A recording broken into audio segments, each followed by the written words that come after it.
The wahala that will unalive Tinubu's door, Abimbola Adelakun speaks.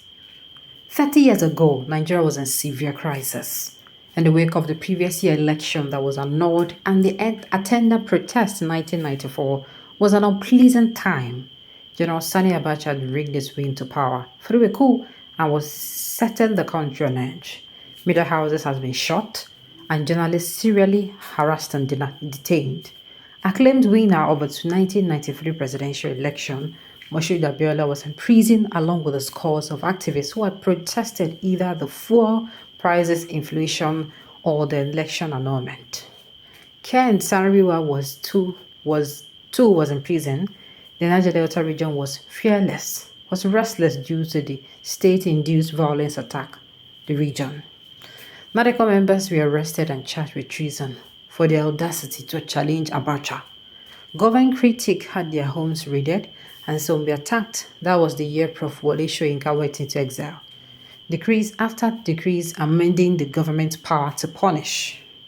Decree after decree expanded, the government's power to punish. They could attain without charge or trial anyone suspected of subverted activities. The Senate that had been inaugurated the previous year was disbanded. 6 of the lawmakers who had taken a stand against the women were arrested and charged with treasonable felony and conspiracy. They were initially granted bail and 5 of them were arrested months later. The 6th person, that was Bola Tinubu. By now, I am sure you already see where I am going. As you would have read this week, the police arrested and charged 10 people who allegedly participated in the End Bad Governance protest last month of the same crime. Abacha's government has once never arrested Tinubu Treason. Thus, 10 people along with another 700 police said they also arrested. There were some thousands who responded to them, strangulating economic and political conditions in the same way Tinubu and his fellow travelers did in 1994. Tinubu is either forgetful of history or since he was confessed that he took a major economic policy while under the influence of his spirit, has been fully influenced by Abacha's ghost. It does not matter which is true, the shame is what. It does not matter which is true, the shame is that a severe change like Treason is being trivialized by a government that cannot brook citizens doing the same pain that brought him to power.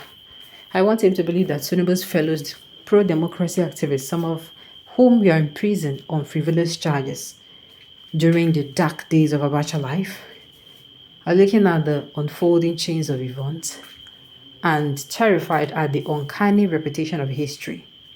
Wherever he is now, Abacha must be exultant. He should rejoice he's not the only tyrant whose ignominious history will be tossed into the scales of our national history. By their time passes, Tinubu and the company would have been personified the Wailing pigs who became indistinguishable from the man they kicked out of the animal farm. Where we find them out, which is to tell us, we understand how we ought statesmen we are awarded with executioners. After reading the police's press release issued by a fellow called Olumuyiwa Adejobi, I still have to fail to see how the protests are treasonable, which foreign sources gave substantial backing to the End Bad Governance protesters, or was it just that one Briton, Andrew Wayne, who consulted the service so much, wrote, foreign causes. Given that last month, the Department of State Services also arrested about 8 Polish nationals who were on an educational tour in Kano State while the protests were ongoing. This must just be a case of using white tampons to create a sensation. The DSS spokesperson, Peter Funaya, said those Polish nationals were arrested because of where they were found during the protests and for displaying foreign flags. I am yet to understand the method to the madness of this foreign phobia among our security agencies. There are several wild accusations in Adejobi's document that needs substantiating. I am not saying Adejobi plagiarized Abacha's playbook, but allegations are a frightful recrudescence of the military era. He says preliminary findings suggest that he orchestrated and funded violent protests to create anarchy and justify the illegal plot to overthrow government. But what is the pedigree of these individuals that they could organize, which is tantamount to a coup? How would their supporters plan to overthrow the government through protests have led them to Aso Rock? Did they have an armory? Or the weapons of their supposed warfare were just placards? What were their plans to take over the National Assembly, for instance? Adejobi also says they're investigating how these people plan to orchestrate violence across the country. I am genuinely curious how this bunch of individuals, including a shop attendant, can have the means to organize the violence that would disrupt the entirety of a complex country like Nigeria. Meanwhile, here at Dejobi on how he established Wine's guilt. We went to invade Wine's bookshop. As we asked questions, he came out. If you have a genuine business, we're not going to ask the police what we went to do in his shop or his office.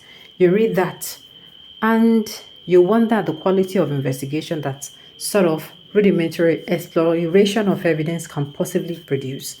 Meanwhile, let us not forget that the comprehensive conversation or investigation on which they planned their whole case took place in less than a month. If they're efficient, how come they find it hard to solve kidnapping problems? Whether they like it or not, protests are democratically right. You can charge people who committed crimes of looting or violence during protests. But when you cannot stifle the right to protest, I never thought the day would come that I would look back and compare Muhammadu Buhari's government favorably with anyone, but looking wistfully from inside the fire of Tinubu's government. I am feeling to think we were better off inside Buhari's frying pan. Even if all his pathological madness, Buhari did not go to the extent of charging the NSAS protesters to treason. He did accuse them of trying to topple him, but the ghost of Abacha has been haunting Aso Rock. Aso Rock did not possess him fully. The ghost waited until the perfect person usurped his path into power before contemplating Abacha's historic mission of perpetuating himself in power using democratic means. You listen to the families of those interested, and you release these people. You have no game. They are struck in historical time. Unfortunately, we were trapped along with them. The Nigeria of 2024 is different from 1994. There is hardship in the land. Prices of goods and services are skyrocketing. Purchasing power is dwindling, and it is getting harder and harder to get by. This marriage of Asiwaju and Shetima of last year has become a SETI 2023. Nobody here has been renewed, and people are more combustible than the fuel they are leasing amount, than the fuel they were expending amounts on their lives on extended queues just to protect. The days ahead are likely to be filled with protests, and the government is preemptively charging protesters with arrests to intimidate. Alright, on this note, you have come to the end of the news, so thank you for tuning in to listen. Until I come your way next time, enjoy the rest of your day.